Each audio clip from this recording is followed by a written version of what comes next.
I never imagined I'd share this story. My life took an unexpected turn. My name is Margaret and I'm 40 years old.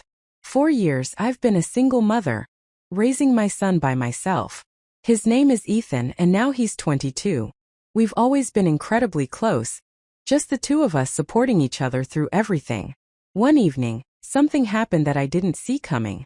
Make sure to subscribe to my channel, so I can continue bringing you more fascinating true stories like this one. And don't forget to watch this video till the end. And like the video because this story is going to be incredibly interesting. Please hit the like button to show your support. Ethan appeared exhausted and told me he wasn't feeling well. He'd been working nonstop and studying a lot and it showed. I told him he could rest on my bed for a bit. The night was cold and our house takes time to heat up, so I covered him with a thick blanket. At first everything seemed normal. A mother helping her son. But then as I lay next to him, I felt him move closer. He must have been trying to warm up and I didn't think much of it. But then he gently wrapped his arms around me, pulling me in close, just like when he was younger. I was taken aback but I let it slide. He probably just needed comfort. I could feel his warmth beside me and his steady breathing. As we lay there, I noticed Ethan's breathing slow down as though he was falling asleep. The room was so quiet I could hear my own heartbeat. It felt unusual but also calming. I didn't want to move, not wanting to disturb him, telling myself it was just a mother comforting her son. After a while he shifted again, moving even closer under the blanket. I felt his arm tighten around me and I froze for a moment, unsure of what to think. Part of me wanted to pull away but another part stayed still. There was a tension in the air I couldn't ignore and I didn't know why I felt that way. Then something happened that shocked me. I felt something hard under the blanket. It was unexpected and my heart began to race.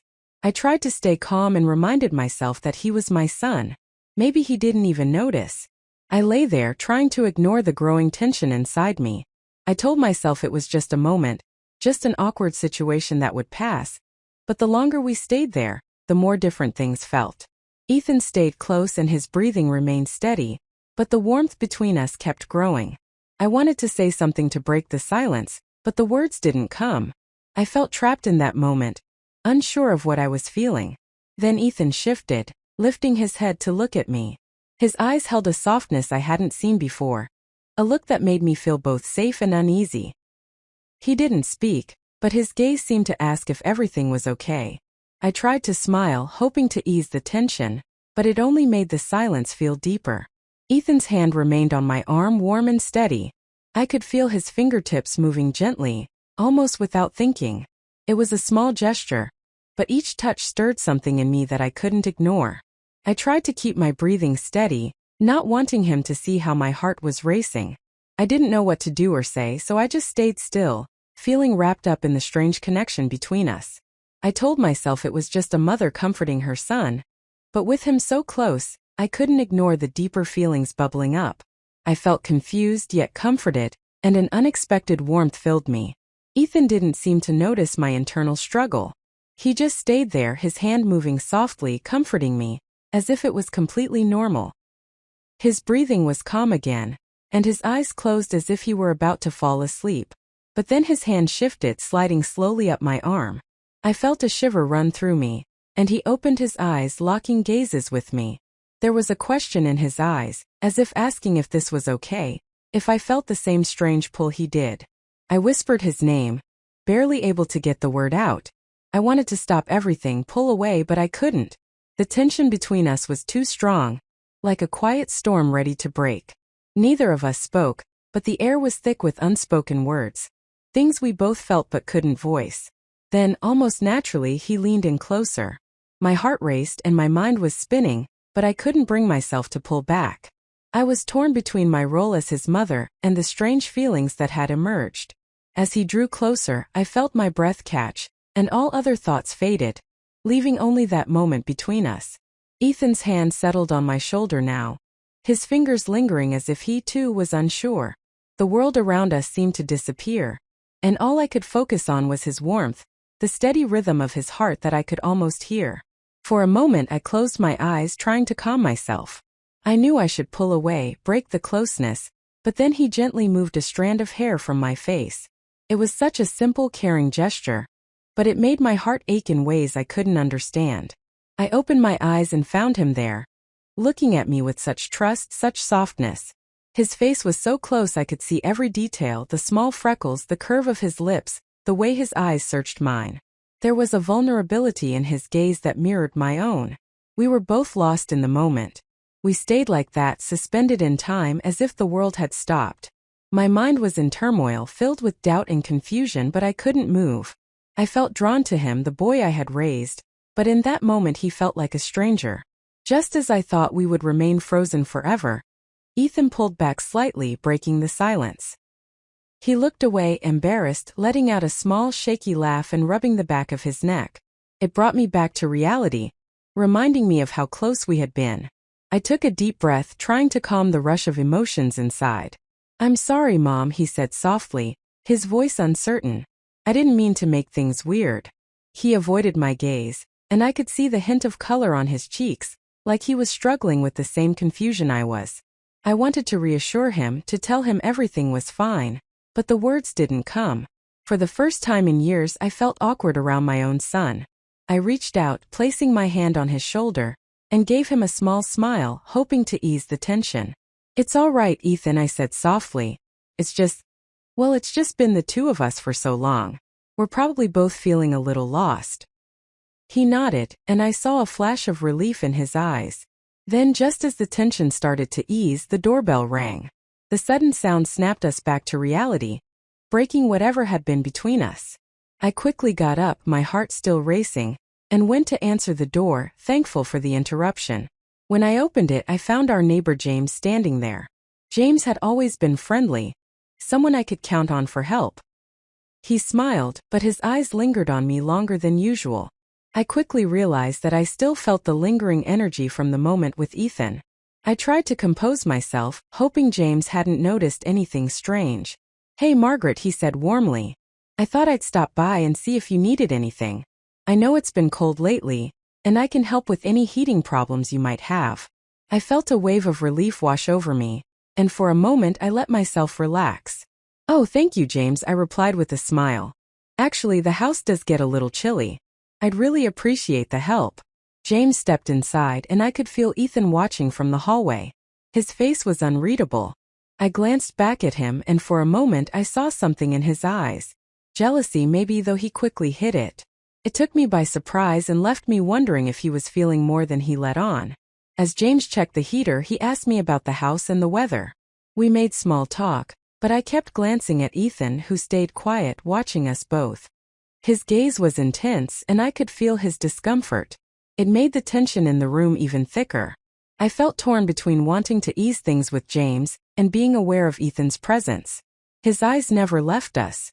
After a few minutes, James turned to me with a warm smile. "All right, everything looks good here, Margaret.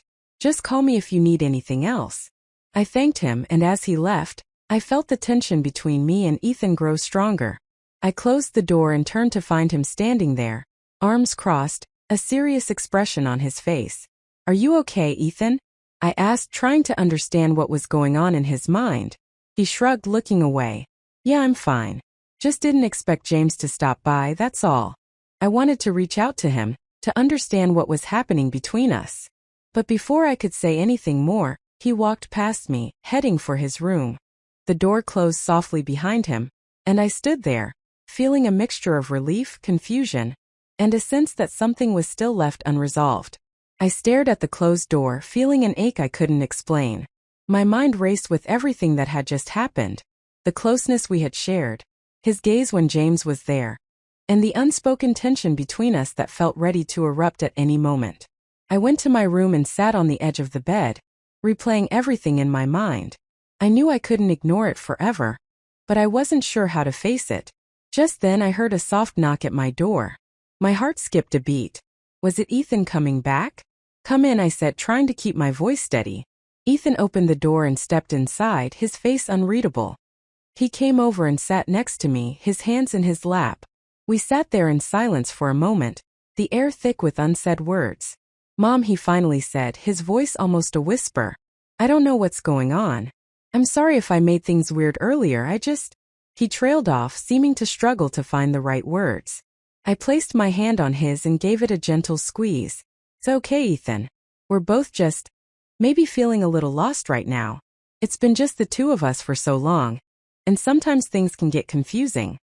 He nodded slowly, his eyes on his hands. Then he looked up at me, his gaze filled with emotions I couldn't quite read, but it felt different. I didn't know how to respond, I said softly. I didn't know what to say either. My heart ached with that same confusion. For a moment I thought about hugging him, telling him everything would be fine, but I wasn't sure if that was what he needed, or if it would make things worse. Instead, I just sat there, letting the silence speak for both of us. Finally, I took a deep breath and looked into his eyes. Ethan, maybe we just need to take a step back and think about everything, I said gently. It's okay to feel close, but it's also okay to need some space to figure things out. He nodded slowly.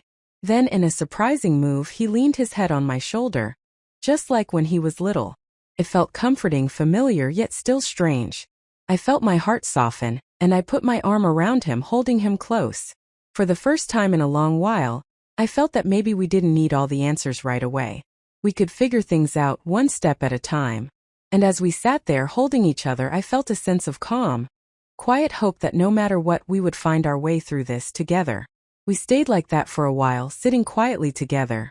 It was as though all the confusion between us could fade just by being close. But deep down I knew it wasn't that simple.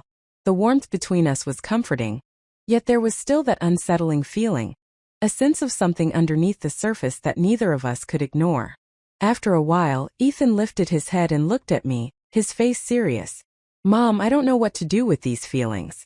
I don't want to make things harder for us, but I can't ignore it either. His words hung in the air, heavy and full of uncertainty. It was as though he was trying to put into words something neither of us wanted to face.